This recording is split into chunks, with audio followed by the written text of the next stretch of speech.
એમના આગળના બ્લોગમાં એની એરી ભેંસો છે અને બધી આ બાજુ ચરે જશે અને આમાં આ બાજુ આવી જશે બધી જો આમ જાય છે અને બીજી બધી પેલી બાજુ છે એ ભેંસો. હેલો ગાઈસ, ગુડ મોર્નિંગ, સ્વાગત છે બધાનું આજના એક આપણા નવા બ્લોગની અંદર. તો અત્યારે આપણે આવ્યા જે છીએ ત્યાં બા ખેતર છે એની અંદર આવ્યા છીએ અને અત્યારે આપણી ગાયો આ બાજુ ચરે છે તો એ પણ હું તમને બતાવું. બરાબર, તો આપણે કઈ બાજુ આવ્યા છીએ અને ચોકણ છીએ એ પણ બતાવું. તો જો આપણી ગાયો હાલની અંદર અહીંયા ચરે છે, અહીંથી આગળ જવાનું છે આપણે. અને આ જે ભુવાજી ભેંસો પણ આવી છે તો એ પણ હું તમને બતાવવાનું છું. મળે બ્લોગમાં એક દાડો બતાવી હતી તમને, પણ આજે આપણને ફરી જોવા મળી ગઈ છે. એ ભાઈ છે આગળ લઈને, તો એના ભાઈ જોડે જઈએ આપણા અને પછી તમને હું ભુવાજીની ભેંસો બતાવું. બધી તે દાળ કમ્પ્લીટ નથી બતાવી, હાલ તો બધી બતાવું છું. બધી પહેલવાનજી છે એ બધી બતાવી દઉં છું આજે. તો અત્યારે ગાયો આ બાજુ આપણી ફરું છે, અહીંયા જંગલવાળા વિસ્તારની અંદર છે. આ બાજુ ઈંડા વાયેલા છે બધા, એરંડા વાયા છે અને સામે મોટું બધું જંગલ છે એની અંદર જવાનું છે આપણે. તો હાલ તો ગાયો આ બાજુ ચરું છું એટલે અહીંથી ડાયરેક્ટ લઈ જઈએ, પછી કણ જઈને ચા બા પીજીએ. ચા બા પી અને પછી હું તમને બુવાજીની જે ભેંસો છે એ બધી આજે બતાવીશ. બરાબર, તો જો અત્યારે આમ હેડી છે બધી ગાયો, આવું બધું ચાલી રહ્યું છે બધી આમ જઈશે. અને પેલી ગદાવટ જેવું છે એ થઈને આપણે આમ પેલી મકા આગળની તરફ નીકળશું. તો આગળનું લોકેશન પણ હું તમને બધું જ બતાવવાનું છું આજે. આપણો બ્લોગ છે એ બહુ કમ્પ્લીટ રહેવાનું છે આજે, બધું રેડી બતાવવાનું છે. તો બને રહેજો બ્લોગમાં, મળીએ પછી ડાયરેક્ટ આપણે ત્યાં જઈ. તો ફાઇનલી ગાઈસ આપણે ચા પાણી કરીને આ બાજુ આવી ગયા છીએ અને આપણી બધી ગાયો આ બાજુથી આમ ચરી રહી છે. અને પેલી બકા ભુવાજીની ભેંસો છે એ પણ હું તમને બતાવું. તો ચલો આપણે જઈએ છીએ અમે એ બાજુ. હોમની જગ્યાએ ચરે છે બધી ભેંસો એ હું તમને બતાવું. ચલો એ બાજુ જઈએ, ડાયરેક્ટ ઈકાણ જ જવાનું છે આપણે. ફરી આવી જઈ જુઓ ગમે સાંથળ સુપરસ્ટારની ભેંસો.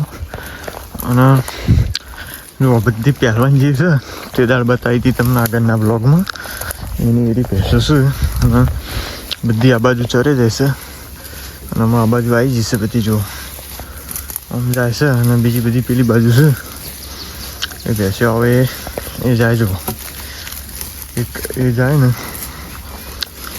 પેલી જાય એરી ભુવાજીની ભેંસ છે, મોટી દેખ છે ને તાજી એરી છે ભેંસો. અને એની આમ ગાયો છે આપણી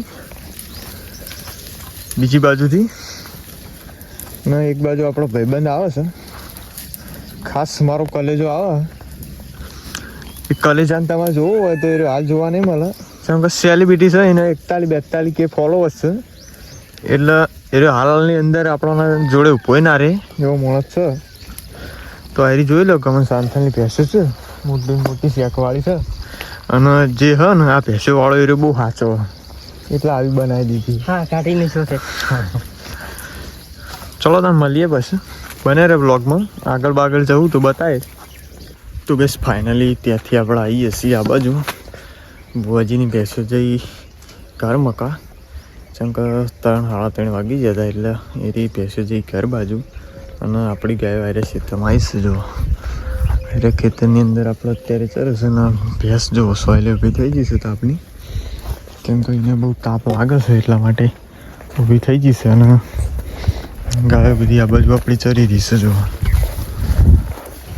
આ બાજુ ખેતર પડ્યું છે તો આની અંદર ગાયો આપણી બધી ચરે છે. અને આપણે અહીંથી એમાં ડાયરેક્ટ 4 વાગશે એટલે ઘરે જ જવાનું છે.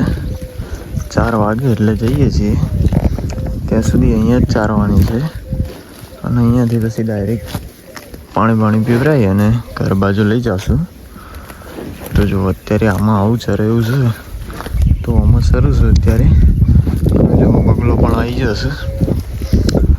અને આજે તો તાપ બહુ જોરદાર પડ્યો છે, ખતરનાક તાપ પડ્યો છે. તાપનું રહેવાય એવું નહીં, એટલે સોયલેમ ભલે ઉપાડીએ છીએ, કેમ કે ચોય જાય એવું છે નહીં ગાયો, એટલે ચિંતા જેવું કાંઈ છે જ નહીં. તો તમે આપણે તાપ બહુ લાગતો નહીં, વાયરો શું થોડો થોડો આવે છે, એટલે બધો કોઈ તાપ નથી. એટલે આજે આમાંથી ડાયરેક્ટ 4 વાગે જવાનો પ્લાન બનાવેલો છે આપણે, અને કમ્પ્લીટ 4 વાગશે એટલે અહીંયાથી નીકળશું પરા, અને ઘર મકા જઈશું. ઘર મકા જઈને આજે આપણે જવાનું છે. ઘરે જઈએ પછી નહીં ધોઈએ અને વાળ કટિંગ કરાવવા જવું છે. આજે મેળ આવે તો વાળ કટિંગ કરાવી દેવાશે, કેમ કે બહુ વધી ગયેલા છે.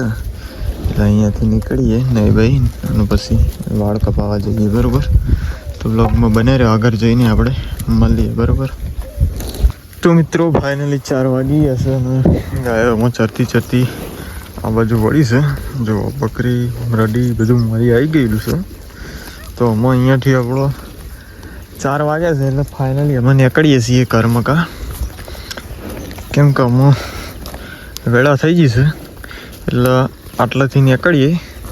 અને આપણી બધી ગાયો જુઓ એ ખરખી થઈ ગઈ છે, અને જે ચીડી બાકી હતો એ પણ આગળ આવી ગયેલો છે. અને આ રડીને બકરી બે જોડે જોડે સરસ છે જુઓ. અને આ ગાય કાલે વિવાણી છે, એટલે મને બહુ ઘરે જવાની ઉતાવળ છે, એટલે હવને મોર આવીને એરી ઊભી થઈ ગઈ છે. શું કહીને જવું છે ઘેર, ઉતાવળ આવી ગઈ છે. બરાબર, તો આટલા આપણો વ્લોગ કરીએ છીએ એન્ડ. તો આજનો વ્લોગ તમને કેવો લાગ્યો કોમેન્ટમાં જરૂર જણાવજો. મળીએ કાલે એક નવા વ્લોગ સાથે. ત્યાં સુધી બધા મિત્રોને જય માતાજી.